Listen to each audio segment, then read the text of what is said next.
Good day, YouTube, and welcome to another episode of the Albino Rhino Beer Review. Today you have the Rhino, and we're looking at a beer.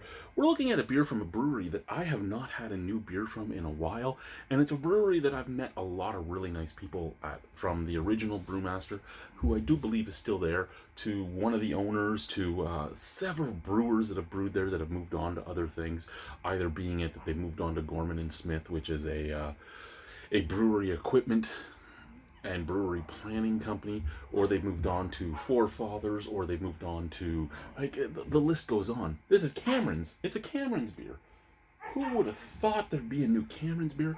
Cameron's has always been a solid brewery. They always have been. And when they make specialty beers, they're usually bang on. However, Cameron's is much like some of the older breweries in the province. They're much like, say, Black Oak. They kind of rest on their laurels a little bit, and they,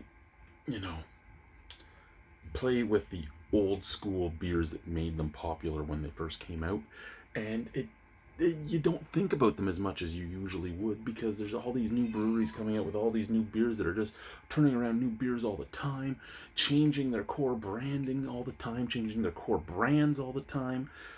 These guys have changed their branding. Like, this does not look like the Camerons of old at all, which would have the thing that from afar looked kind of like an elephant, but it was a farmer carrying some malt up on his shoulder. Well, here's the new this was the newer label, but that doesn't look like it either. Like, it was from afar, and the guy had the hat, and it was a full body thing, and they changed their branding. That being said, they still were like Auburn lager cream, and what was the fourth one? They had 4 in the core, and then they added the RPA, and then the Dark 266, and then they added the RPA, and then they added Obsidian. Obsidian was my buddy Kyle's invention, and awesome beer. Anyway, this is Samurai Sour. Well, it's just Samurai, but it's a kettle sour. And its ABV is over here, where I can't really read it, 5.4. These guys are in Oakville, Ontario. And Bill Coleman was always a great guy to talk to. Bill Coleman was the owner. I do not know for sure if he still owns the brewery or not, but he was always a great guy to go and talk to. And anytime we would drive through the Oakville area, anytime we drove into Toronto or something, we would stop at 2 breweries to chat with people. We would stop at Nickelbrook, because John is amazing, and he's a great guy. And we'd stop and we'd chat him up a bit, try his new beers, buy a bunch of beer, talk, shoot the shit. And then we would stop at Cameron's for the same thing. We would buy some beer. Bill would always try and send me home with free beer. Sometimes he succeeded, sometimes he didn't. I would usually deny it, but then he would be like, hey, you haven't reviewed this one yet, so let me give you a 6-pack of this to go with the 2-4 you just bought. Here's a shirt. But Bill was a great guy to talk to, and always has been and always will be.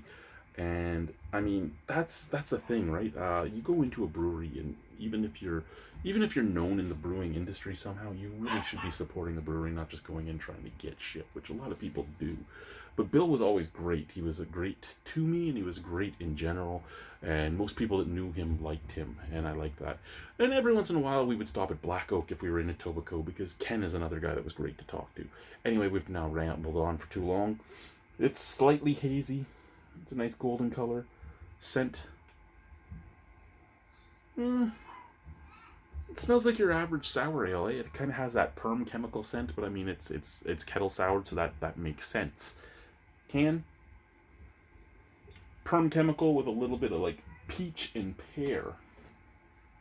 I like it. Stone fruit, little subtle fruits. I don't like perm chemical. And that's not necessarily a fault of the brewery at all. It's just the paradigm that kettle sours give me from the way I grew up. My mother, I've told this story hundreds of times, but my mother had a hair salon in the basement. My bedroom was in the basement. So she would be doing little old lady's hair, perming it and all that on one side. And I'd be passed out after wrestling practice on the other side. And I would wake up with this fucking gross taste in my mouth from all the perm chemical in the air. Probably lost a good deal of brain cells down there. Cheers, let's try this.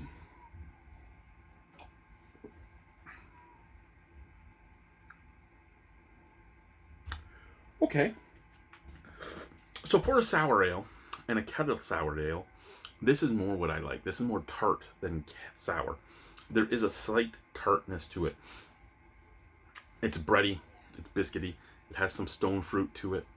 It has just a tiny touch of sourness with the tiniest touch of a salty note that makes it moreish. It's kind of Goza like.